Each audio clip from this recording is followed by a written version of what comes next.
Bienvenue dans Common, le podcast qui explore la com et le marketing sans langue de bois et sans bullshit. Moi, c'est Clément Martin, chargé de communication freelance.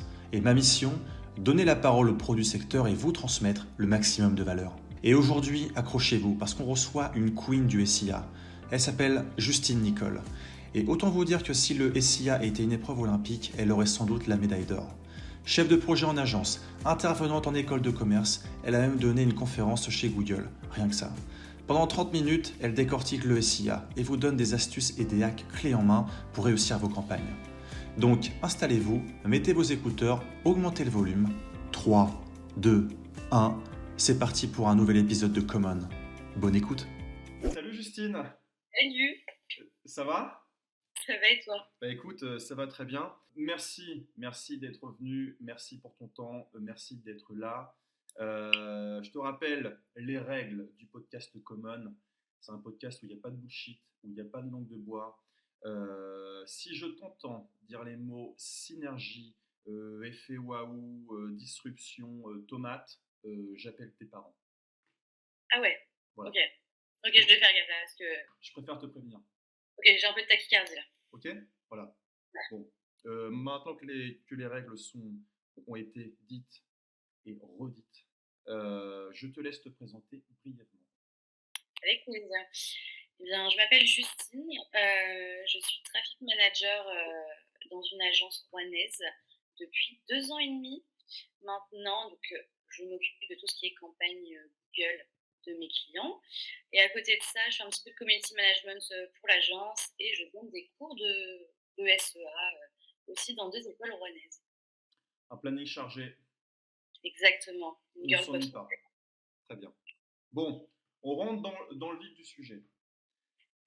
Comment tu expliquerais le SIA, vu que tu es spécialiste du SIA, à quelqu'un qui ne connaît pas du tout le marketing, qui ne connaît pas du tout la communication, en utilisant des mots simples, un peu comme si tu parlais à un enfant de 10 ans. C'est une très bonne question. Merci. Comme je m'adresse à un enfant de 10 ans, je vais prendre l'exemple d'une boutique de bonbons. Donc imaginons, tu as ton propre stand de bonbons, il y en a plein dans la rue. En fait, tu vas mettre un énorme panneau lumineux en disant: «Les meilleurs sont ici, venez acheter». Ok, ça me paraît très clair. J'ai envie d'acheter des bonbons en plus, toi, donc là, ça me donne faim. Donc, Ah bah, très bien.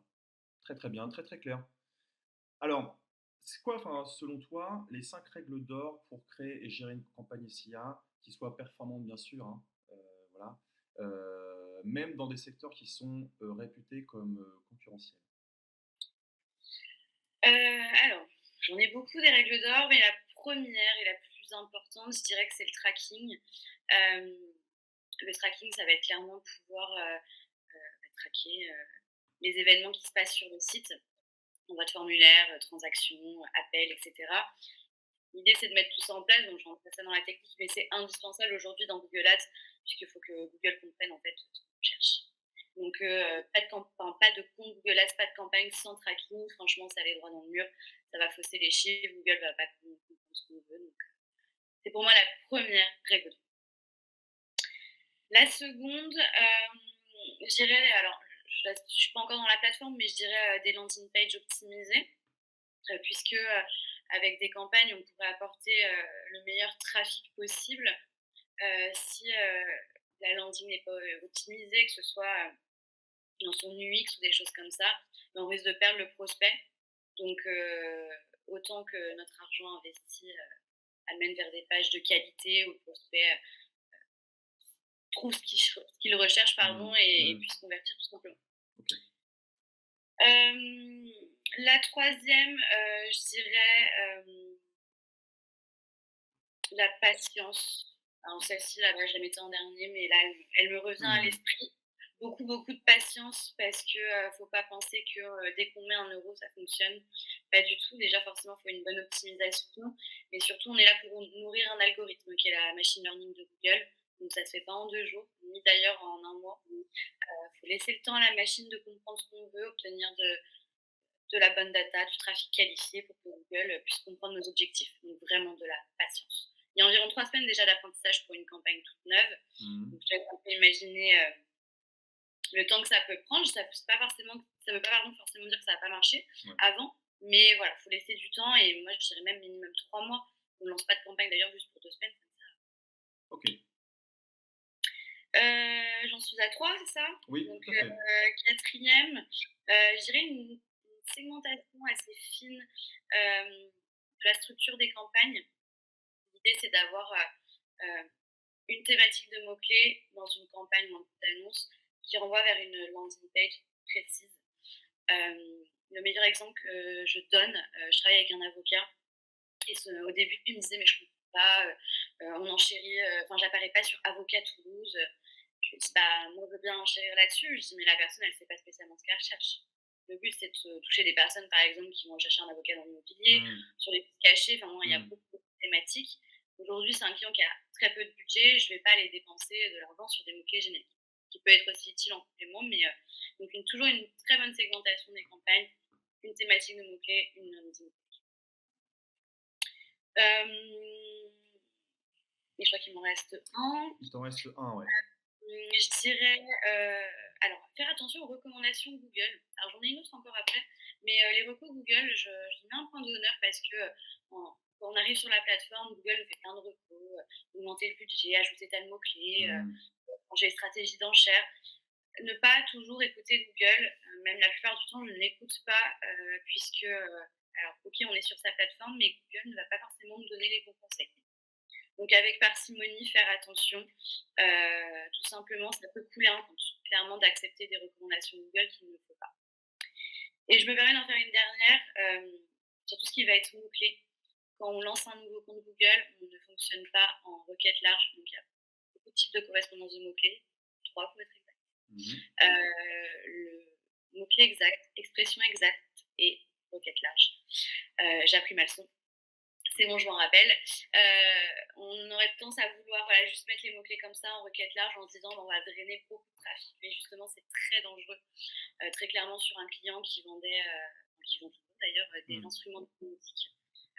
Parfois, je m'en trouvais avec bracelet en cuir en termes de recherche, avec des mots-clés en requête large. Donc vraiment, je ne le conseille pas du tout. Donc sur des comptes avec beaucoup de data et encore en surveillant. OK, OK. 5 règles, 6 règles. Écoute, enfin merci, très, très clair. Donc on a vu les règles, voilà, vraiment pour, planter, enfin, le décor avec les règles d'or pour créer et puis pour gérer une campagne SIA. Maintenant, je voudrais que tu nous partages un exemple concret d'une campagne SIA, réussie, pour un client dans le B2C et on fera également le même exercice pour un client dans le B2B. Pas de souci. Pour le petit souci, je pense que c'est intéressant de prendre 2 exemples, que ce soit en e-commerce, mais aussi en génération de leads. Ouais. Donc le premier que j'ai, alors c'est un client que j'aime beaucoup. C'est un client qui vend tout ce qui va être boîtes, oreillers, literie et cetera. Je l'ai depuis à peu près 1 an et demi, je dirais, et quand ils sont arrivés chez nous, ils travaillaient déjà avec une autre agence avant, mais c'était pas forcément satisfait des résultats. Donc, ce qui a été déjà un petit challenge pour moi parce que faire mieux que l'agence précédente, évidemment, Mmh. et surtout ne pas les décevoir. J'avais un compte qui avait déjà pas mal de data, qui tournait depuis un moment, donc j'ai décidé de faire de la performance max. Donc, c'est un type de campagne qui regroupe tous les canaux Google, donc le search, display, discovery, YouTube, et je crois que j'en ai pas oublié, peut-être que si. Donc, alors, c'est une campagne qu'on pourrait se dire idéale, donc, mais c'est une campagne qui a quand même besoin d'avoir déjà un compte avec du vécu Ouais. derrière. On va pouvoir travailler sur de l'audience et surtout des assets hyper qualitatifs. D'ailleurs, je mets direct un point d'honneur sur Google Ads. Faites attention à la qualité des assets. Vraiment, donc visuel, que ce soit les images, les vidéos et tout. C'est hyper important, encore plus aujourd'hui. Avec l'IA, maintenant, on a des outils, on peut faire plein de choses. Notamment, c'est intégré à Google Ads pour les visuels, donc Mmh. j'insiste sur ce point-là.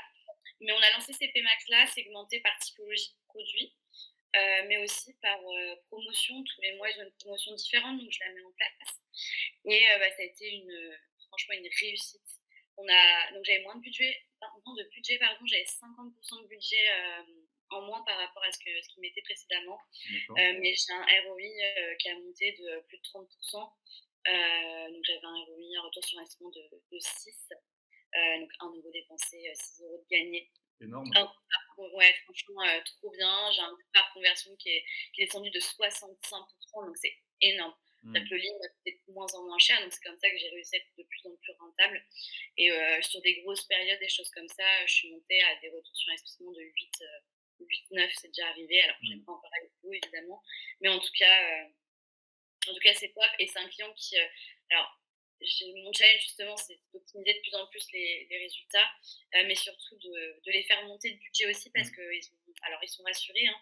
On avance de plus en plus, mais le but c'est d'avancer dans l'augmentation du budget et ce que j'arrive de plus en plus à faire, donc OK. au 1er. Et le deuxième, je trouvais ça intéressant d'en parler, je travaille avec des coachs sportifs, qui sont d'ailleurs dans le coin aussi en Normandie, Ouais. et qui connaissaient rien du tout, micro-budget et Mmh. cetera. Donc on a lancé Google Ads il y a 1 an avec vraiment un micro-budget. Alors encore une fois, je sous-estime pas les budgets de chacun, hein, mais Mmh. les budgets, celui-ci, c'était un petit. Tu Avec peux une nous dire une fourchette en termes de prix? Juste une fourchette pour qu'on puisse se rendre compte? Ouais, on a commencé à 500 € de budget, par mois de D'accord. dépenses. Donc ce que j'estime, alors encore une fois, je mets des pincettes quand je dis que c'est un petit budget, je sais que pour certains, c'est beaucoup, hein. Oui. Hem, mais évidemment, j'ai des clients qui dépensent beaucoup plus que ça. Mais comme quoi aussi, on peut, faire, plein de choses, même avec 500 € de budget. Donc ce client-là, on a commencé sur du très local. Ils ont une stratégie, extrêmement locale, donc dans des villes précises. Et en fait, ça a tellement bien marché. Alors, on a fait une petite refonte de site avant, parce qu'on avait besoin. Mais ça a tellement bien marché avec des landing pages associées qu'on est passé de 500 à là, actuellement, à 3 000 € de budget mensuel. Ah ouais. Donc, ce qui commence alors à être un budget qui est certes plus élevé, mais en fait, c'est super, enfin, ça fonctionne très bien. Là, sur les 30 derniers jours, on a fait environ 72 leads, donc Mmh. contacts. Alors, je vais te dire qu'il y a peut-être 5% de non qualifiés, puisqu'on a toujours un petit peu de Bien sûr. spam ou des Ouais. choses comme ça, Bien sûr. mais ça cartonne. Franchement, ça Excellent. cartonne et Excellent. Puis en plus, toi, tu réponds bien à la mission de base de génération de leads et tu pars d'un budget à quand même de 500 € enfin, par mois que tu dis quand même en fait assez faible. Mais comme tu l'as dit, même avec ça, enfin, comme budget, on peut quand même faire des choses, enfin, on peut quand même faire des choses intéressantes. Euh, et pour le coup, là, c'est un peu la preuve avec c'est des coachs sportifs, c'est ça? ouais, des coachs sportifs, ouais. Ok, ok, très très clair. C'était tes deux exemples pour le B2C, hein, c'est ça? Exactement. Ok, on va faire le même exercice pour le B2B. Donc, Ouais. l'objectif principal de la stratégie que tu as pu mettre en place, les difficultés que tu as pu rencontrer, parce que tout n'est pas forcément rose dans le monde du SIA, Non. euh, comme partout. Et quels résultats, bien sûr, tu as obtenu et qu'est-ce que ça a changé pour ton client? Ouais. Alors le client que je vais vous présenter, donc il est dans tout ce qui est archivage, numérisation de documents, destruction. Mhm. On travaille ensemble depuis, je pense 2 ans maintenant. Quand j'ai récupéré le compte, justement, je parlais de requêtes larges, pardon, tout à l'heure, et là, c'était le cas. C'était un compte avec beaucoup de requêtes larges et c'était la catastrophe. Alors, il y avait des leads, mais à côté de la plaque, donc par exemple, sur la numérisation de photos, des choses comme ça, ce qu'ils ne font pas du tout. Donc la première étape, ça a été de tout cleaner. Repartir, alors j'irai pas à neuf, mais repasser sur toutes les campagnes, refaire tous mes choix de mots-clés, travail des audiences, etc. Donc sur des campagnes, ce que j'appelle un peu basiques, donc du search, donc ce qui diffuse sur le réseau de recherche, et du display. Ok. Donc là, on va être sur les bannières publicitaires. Puisque l'idée du display, personnellement, je m'en sers principalement pour du remarketing, mais aussi pour aller viser tout ce qui est URL concurrent. Donc, en gros, je demande à Google, bon, bah, voilà, toutes les personnes qui visitent ce type de site, est-ce que tu peux leur présenter mes bannières? Donc, pour la noto, c'est super, mais aussi pour le temps de réflexion, surtout sur des secteurs soit concurrentiels ou qui méritent un temps de réflexion où on va aller comparer un petit peu tous les prestataires. Donc, je suis repartie sur tout ça, avec une stratégie aussi, alors, pas locale, mais ils ont des entrepôts dans le nord et dans le sud. Donc, j'ai dispersé les deux avec un wording précis, Hmm. etc. Donc, déjà, il a fallu que tout ça se remette en marche avec toutes ces optimisations. Et ça a commencé à très bien repartir. Alors, sur ce client-là, par exemple, sur les 30 derniers jours, j'ai dû faire une vingtaine de leads. Mhm. certains, ça va être peu, pour d'autres, ça va être beaucoup, dans le sens où il ne faut pas oublier que, par exemple, un lead pour ce client, ça peut être un très gros panier moyen. Je ne recherche pas à avoir 50 leads ou 100 leads par mois. Le tout, c'est que mon client, ce soit rentable pour lui. Donc, ça se trouve, quand il a un formulaire de rempli, derrière, il signe une somme importante. Ouais. Donc, ça, pareil, il faut aussi en avoir conscience de se dire peut-être que j'ai que 10 leads par mois, mais au final, est-ce que c'est pas déjà rentable parce Bah que oui. je signe 10 fois plus que mon budget. Bah, par rapport à par rapport au prix en fait auquel on vend nos produits ou nos services, c'est sûr que 5, 6 leads avec des formules et des prix qui vont de, je sais pas, de 5 000 euros à plus de 5 000 euros, c'est pas la même chose Exactement. que des prix beaucoup plus bas. Donc oui, tout à fait. En termes de ratio, c'est Ouais. intéressant. Et je pense que c'est vraiment intéressant de réfléchir comme ça. Ouais, tout à fait. Même quand on pense à son coût par lead ou des choses comme ça, il faut aussi parfois relativiser et avoir cette réflexion. La petite difficulté quand même que j'ai eu avec ce client, donc certes au début il a fallu remettre tout À clean, flot, mais ouais. c'est comment? Ouais, il fallait remettre tout le compte en fait à flot, le paramétrer, faire en sorte de repartir sur des bases solides et puis claires. Exactement. Donc quand ça a été le cas, là je suis allée un peu plus loin dans ma stratégie avec des campagnes un petit peu plus poussées pour compléter. On a pu augmenter le budget, donc on a fait du team engine. Donc là on va diffuser en partie sur YouTube en carrousel par exemple, ou sur Gmail, des choses comme ça. Et aussi on a fait de la performance max sur ce client-là jusqu'au jour où, alors c'est super, ils ont retravaillé tout leur site. Il est bien mieux, mais ça a totalement déstabilisé mes campagnes. Alors clairement, pour moi, ça a été un changement d'URL. J'ai juste dans mes campagnes changé les URL, mais ça a un petit peu bouleversé le tout. Alors, j'apprends toujours, évidemment. Je me suis fait moi-même surprendre. Je ne pense pas que ça bouleverserait autant les campagnes. Donc, ça a été un moment où il a fallu prendre des décisions assez rapidement et un peu retourner à la base de la base, c'est-à-dire partir sur des campagnes très simples, justement, le search, le display. Le search, je ne peux pas s'éparpiller, on choisit les mots-clés, on les travaille. Donc hop, on est reparti sur des bonnes bases. Et là, je pense que j'ai eu un petit creux quand même de quelques semaines où ça a été très compliqué. Et en fait, là, ça y est, c'est reparti depuis quelques semaines, mais beaucoup de surveillance, etc. pour voir si les leads étaient pertinents parce qu'en fait, tout était à côté de la plaque. On recevait des mails de gens qui voulaient envoyer des colis ou qui ne recevaient pas leurs colis ou d'autres choses un peu à côté de la plaque. Ouais. Donc, ça a été ma petite difficulté là sur 2024. Mais on l'a surmonté. Donc, voilà. Ok. Très très clair. On a eu les deux volets là, le premier type de client pour le B2C et le deuxième type de client pour le B2B. Et tu as bien montré justement que suivant les cas de figure, il fallait s'adapter aux objectifs, il fallait avoir une stratégie en fait adéquate, comme pour tout. Je pense si tu as d'autres choses à ajouter là sur la partie stratégie, je pense que c'est le meilleur moment, ou sinon on peut passer à la suite. Ce que je dirais principalement, c'est effectivement bien connaître sa cible, mais alors, notamment pour ceux qui bossent avec des prestataires, j'aimerais bien souligner aussi la relation de confiance Ouais. parce qu'effectivement, on est prestataire, voilà, on gère les comptes ou des choses comme ça. Faut quand même se dire que nous aussi, on veut que ça fonctionne et que parfois, voilà, encore une fois, c'est pas magique. Oui. Et en fait, pour moi, il n'y a rien de mieux aussi qu'une relation de confiance. Si j'ai pas confiance avec mon client, généralement, en fait, ça ne marchera pas. Alors, mes campagnes pourront quand même marcher, mais il faut que la relation soit bonne. Donc, j'aimerais bien souligner ça.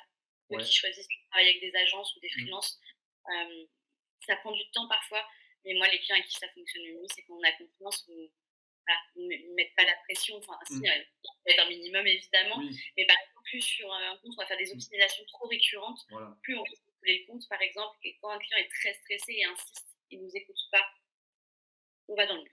Voilà, donc j'aime bien le dire parce que vraiment. Et de bien rappeler que c'est pas du casino. On met pas 5 balles dans une campagne en fait, dans une campagne SIA en pensant qu'on va avoir directement en fait un retour. C'est pas ça. Ça prend un temps fou. Il y a une stratégie, il y a des mots-clés, il y a des paramétrages techniques. C'est sur du moyen long terme. Donc voilà, de bien le rappeler que c'est pas du casino. C'est pas je mets un jeton et puis j'ai les trucs qui apparaissent. C'est pas ça. Exactement. D'ailleurs, j'ai joué il y a pas longtemps, j'ai perdu 10 €. J'aurais mieux fait de les investir dans du SIA. Ouais, t'aurais mieux fait d'investir dans une campagne SIA. Voilà. Exactement. Voilà. Bon, très bien. Avant-dernière question. Pour celles et ceux qui nous écoutent encore et qui veulent approfondir les connaissances sur le SIA, quelles ressources toi tu recommandes? Donc en plus de suivre ton propre compte évidemment, le propre compte LinkedIn de Justine. Donc quel podcast, quel blog, quel créateur LinkedIn, quel outil spécialisé, bref, voilà, dis-nous tout. Je peux déjà recommander, c'est une plateforme qui s'appelle Skillshop. Allez, tout le monde peut y avoir accès. C'est là où on passe les certifications Google. D'accord, Donc évidemment, en tant qu'expert dans le sujet, on se doit d'avoir ces certifications. Alors, pas forcément toutes, c'est clair. mais certaines. L'avantage, c'est qu'il y a toujours un cours avant, etc. Et ça nous permet de comprendre un petit peu la mécanique de la plateforme et comment, on va dire, Google réfléchit pas du tout, mais voilà, on va comprendre un peu plus comment ça fonctionne, même si, très honnêtement, tant qu'on met pas vraiment le nez dans une campagne et dans des campagnes, c'est difficile de vraiment apprendre le SEA, il faut vraiment pratiquer. Sans pratiquer, on ne sait pas faire. C'est clair. Donc sur Skillshop, voilà, il y a tout ce qu'il faut sur tous les différents types de campagnes. Je crois aussi que ça va plus loin sur Analytics, les choses comme ça. Je le conseille vivement, moins que ça fait une petite certif sympa sur LinkedIn, Oui, etc. c'est vrai. Ouais. Donc, bah oui, ça fait toujours plaisir. Voilà, donc en fait, voilà, il y a un petit cours et à la fin, il y a un quiz d'environ 80 questions, je crois. Il faut avoir Ok, 80% de bonnes réponses. ok. Et voilà. Donc, ça, c'est un petit peu la base. Il y a je sais pas si c'est influenceur, youtubeur, mais manquait un expert dans le domaine qui s'appelle Bruno Guyot. Personnellement, je regarde de temps en temps ses vidéos YouTube quand j'ai des questionnements assez précis ou des choses comme ça. Alors Euh, juste, c'est ouais. Guyo, c'est ça? Geilo. Alors, non, Guyot. Ok, très bien. C'est bon, t'as pris note. C'est bon, j'ai pris. Super. C'est très investi. Ouais, j'aime beaucoup regarder ce qu'il est. Enfin, je trouve qu'il est très bon dans ce qu'il fait. Il fait des vidéos qui sont très. Il est très pédagogue, super Hmm, intéressant. Soit d'ailleurs sur Google Ads, mais aussi sur tout ce qui va être analytics, tout ça. Donc, je le conseille vivement. Je crois qu'il a une chaîne YouTube avec plein de vidéos sur hmm, plein de sujets. J'ai déjà regardé une vidéo de lui où même il donne un cours, donc il fait une espèce de rediffusion. d'accord. Donc là, vraiment foncez. Et sur LinkedIn, je suis Martin Faucheux et Théo Castro. Donc généralement, de toute façon, c'est des gens qu'on voit un peu sortir sur LinkedIn. Donc, c'est des experts Google Ads. Ils ont toujours des petits tips, des choses à mettre en place. Il faut dire que parfois, Google Ads, alors je ne dis pas que c'est une question de case à cocher, pas du tout. Mais parfois, juste une case à cocher peut changer quelque chose. Donc, encore une fois, bah, on va sur une plateforme en plus qui évolue. Donc, on apprend tous un peu parfois au fil du temps. Et bah, c'est toujours bon de s'inspirer des autres et de comment ils font. Donc Ok, voilà, c'est deux personnes que je suis sur LinkedIn. ok, ok, très très clair. Parfait. Dernière question avant qu'on se laisse et puis qu'on termine cet épisode. Qui voudrais-tu voir invité? L'avantage, c'est que j'avais déjà la réponse vu qu'on s'est déjà eu. Oh, Je ne voilà. pouvais pas l'avoir. Moi, je fais semblant de ne pas savoir la réponse. Bah non, tu as raison, mais je pense que je suis en plein suspense là. Voilà, là, je ne sais pas ce que tu vas me sortir. Je sais pas non plus, mais écoute, après mûre réflexion, je te dirais Guillaume Lenné, donc qui est responsable marketing chez Vacom. Vacom propose tout ce qui peut être Hmm, formation, etc., dans le management. Donc voilà, moi je te le conseille vivement parce que déjà c'est quelqu'un de très pédagogue qu'on s'est rencontré pendant mes études puisque ça a été mon premier tuteur d'alternance et il m'a apporté une belle vision du marketing mais aussi des ressources humaines et, euh, et voilà, donc c'est quelqu'un que j'apprécie beaucoup, qui est très intéressant et très passionné c'est un et qui passionné, c'est adore ça? transmettre. C'est un passionné. C'est un passionné, effectivement. Ok, ok, ok. Voilà, donc avec grand plaisir, j'aimerais bien pouvoir l'écouter sur ce podcast. Et il a un sujet de prédilection? Est-ce qu'il a un sujet? Tout ce qui va être plutôt marque employeur, je dirais. Ah, Mais, ok, marque voilà, il est employeur. responsable marketing, mais donc sur tous ces sujets-là, voilà. Mais en tout cas, tout ce qui va être marque employeur, management, je le conseille les deux. Ok, super. Ah, ok, enfin, je prends note. C'est vrai que marque employeur, c'est un sujet qu'on n'entend pas forcément. Enfin, on voit passer des contenus là-dessus, etc. Mais d'avoir un spécialiste de ce sujet-là, ça pourrait être intéressant. Ouais. Ouais. Ok, très bien. Bah écoute, Justine, merci pour tout. Merci Avec une deuxième fois, pour ton cette fois temps. Et puis je te dis à bientôt et on peut te retrouver sur ton compte LinkedIn, donc Justine Nicole, où tu prends plaisir à faire du contenu sur le SIA, mais pas que, mais en général c'est plutôt sur le SIA, Ouais, principalement sur le principalement sur le SIA. SEA, je raconte un peu ma vie de temps en temps. Voilà. Donc on te retrouve sur ton compte LinkedIn pour de beaux contenus sur le SIA. Et puis Yes. je te redis encore merci et je te souhaite une bonne journée. Voilà. Merci, à toi aussi, à très vite. Allez, salut. Si cet épisode vous a plu, n'hésitez pas à lâcher un like ou un commentaire. Et moi je vous dis à très vite dans Common.